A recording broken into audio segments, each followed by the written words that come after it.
It's quite a conceit for me to address this to you, Vlad, but I've really enjoyed your videos, and you've been one of a few sources for me on Russia and the Ukraine that's been very precious. And I have, immense respect for the work that you do here on YouTube and your clear, you seem to have a Socratic interest in understanding things.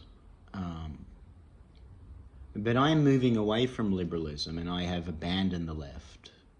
Honestly, politically, I feel like left and right has just become part of a culture war, anti-politics smokescreen. But I don't want to, I try to keep this tight. It's hard for me to be succinct sometimes. I digress so easily. But the way that you almost vilify and psychologize Putin is well done, right? Like, you do it well, and you provide evidence and reasoning. And I'm not going to say that you're wrong, but I'm starting to diverge, like this idea that Putin is mad and that Russia's becoming fascist and he's like Hitler. I see the parallels, I do. But it seems to me that that's happening everywhere. Like, this pointilistic authority that you're talking about, that exists here. It's not, the stakes aren't the same. I mean, I'm not going to get arrested. I'm not going to get tortured in prison. But we're heading towards an algorithmic justice system, and more there is a conflation with, in the West, through democracy and, this strange melding of tech companies and the established two-party state. And I really feel like a two-party state is marginally better than a one-party state in the long run. This is why I'm losing faith in democracy. I still vote because something is happening there, and at least I want to vote for minor parties and send some kind of message. But, led by America as the worst case example, liberal democracies have become a joke. We don't serve, both parties just serve the market itself. And that's as monstrous and predatory as anything. It really is. So when I look at what Putin is doing, and I don't claim to have the expertise that you do, but I just can't condemn him. He seems to speak with more consistency and straightforwardness over decades than any leader I can even think of in the world.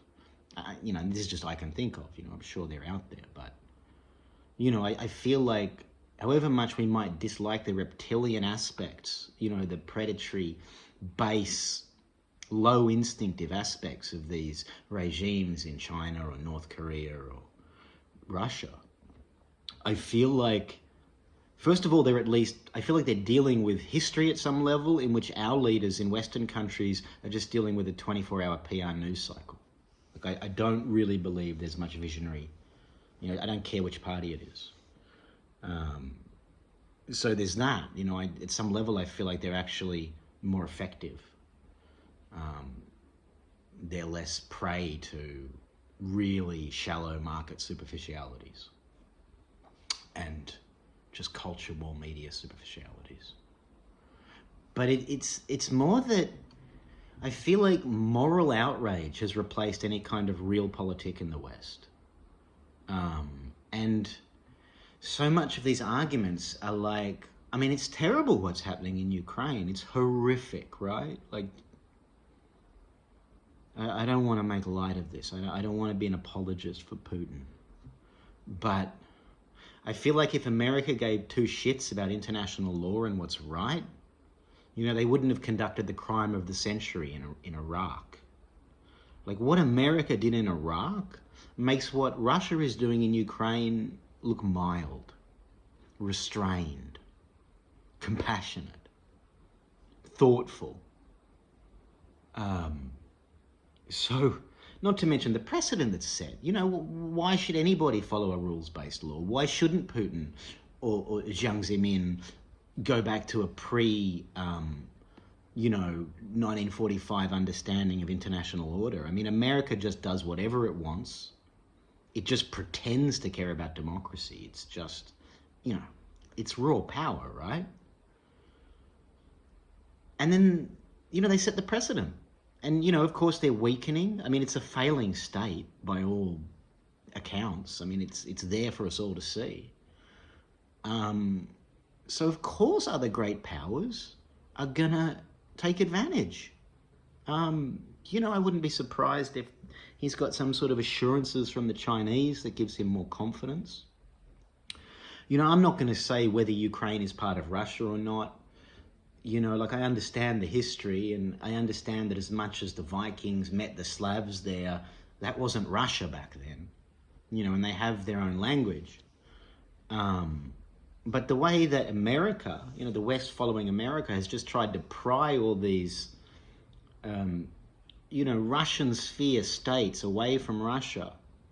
You know, I don't believe they give a shit about these countries. I don't believe they do. It's about power. I mean, and you can just see on a map that NATO is just, the American bases are just closing in on them at the same time as their missile ranges get bigger and bigger.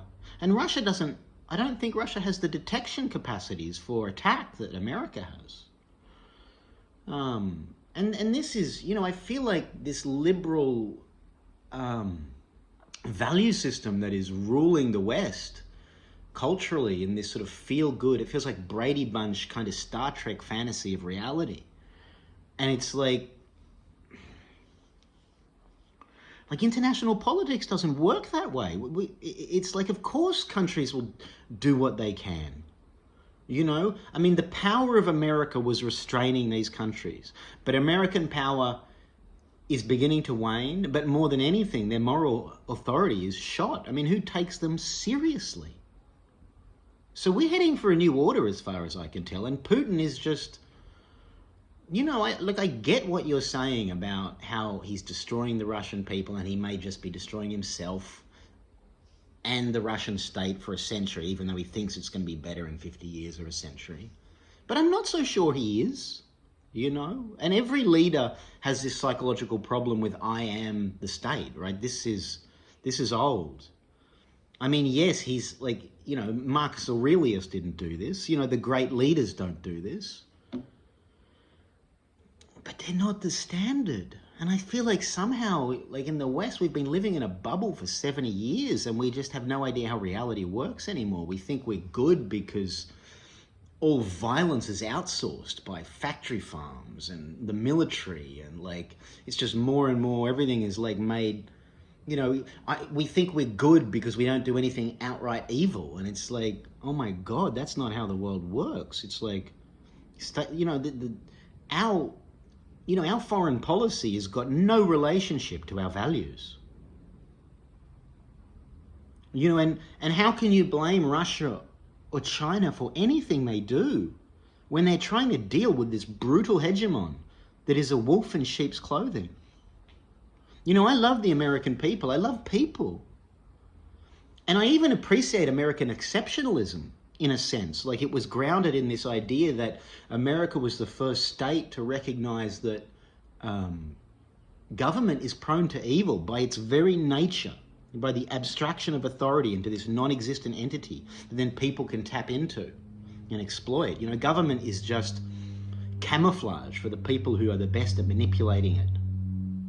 Like, and they could be junkies as surely as politicians. Like, there's dimensions to this. And I'm sorry I'm ranting. It's like, it is so distressing. And I'm not trying to make this a cold, abstract problem. It's just, I'm an intellectual, God help me. So this is the realm in which I talk. This is why I listen to you, you know, like, you're an interesting man. And I'd really, you know, my conceit in addressing this to you, I mean, this is just my confession. This is a message to the world, you know, a message in a bottle that no one will read, perhaps. But my conceit to address you is that you represent a kind of pro-Western Slavic background liberal, and you know so much more about the history than me. So I'm really interested in in what you think about this. That's why I watch you so closely, and that's why I address this to you, because it's just right. It's the way our minds work, you know. Like, for all the abstraction, it's like we're animals. We personify problems with each other. I mean, thank you too for your channel. I'm not trying to rip you here. Like I'm genuinely, like, I would love if you actually engage with this at any level, and, you know, do what you do. You know, I ask and beg nothing. But I'm not persuaded by what you're saying. You know, I'm not persuaded that Putin is mad. I'm just not. Like, I'm not yet convinced that he might not be doing better, he might not be more visionary than our leaders. I mean, you know, it seems like there aren't really leaders anymore for the most part. There's just administrators. The more that things get automated and interconnected and globalized, the more the system kind of runs itself. It just has caretakers. It seems to me that people who go against the system are expelled by the system. They can't succeed within it. This is why I think our leaders are just trapped in a 24-hour news cycle to hell. Whereas, you know, all this catastrophe that Putin is creating, it's like, it seems to me that the class of people that he is representing, they want out of the global system, and they don't care if they need to go through the dark ages to get there. Like, they care that much about it. And I don't know that they're right, but I understand how they think. And I see that they might be right, you know? Like, and I know this is dangerous stuff to talk about. You know, you could take any radical, and most of their critiques are reasonable. It's usually when you get to the solutions that things get complicated. And, you know, I don't know what America's done to prevent this war. You know, am I wrong to say that before Putin, Russia was threatening this in its own way? Like, this was unacceptable, and America's just pushed and pushed and pushed and pushed. And, you know, you're right, Russia has been humiliated. They've been badly humiliated. And they have an ancient pride, you know. They see themselves as a central great power, you know, a defining pole of Europe.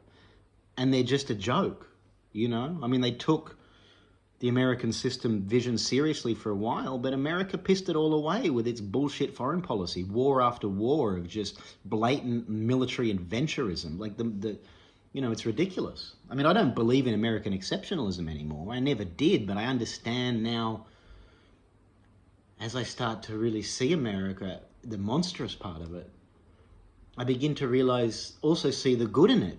You know, that there was a chance there, and maybe they can be, you know, who knows? Anything is possible. I'm not saying America is over. The Republic could rise again. But as far as I'm concerned, America is a failing military regime dressed up as a democracy. And how does any world leader deal with that? How can you trust anything they say? And how can Russia have security if their nuclear weapons are within easy range of American strikes? I won't rant more than that. I'll keep listening to your channel, and thanks for your work.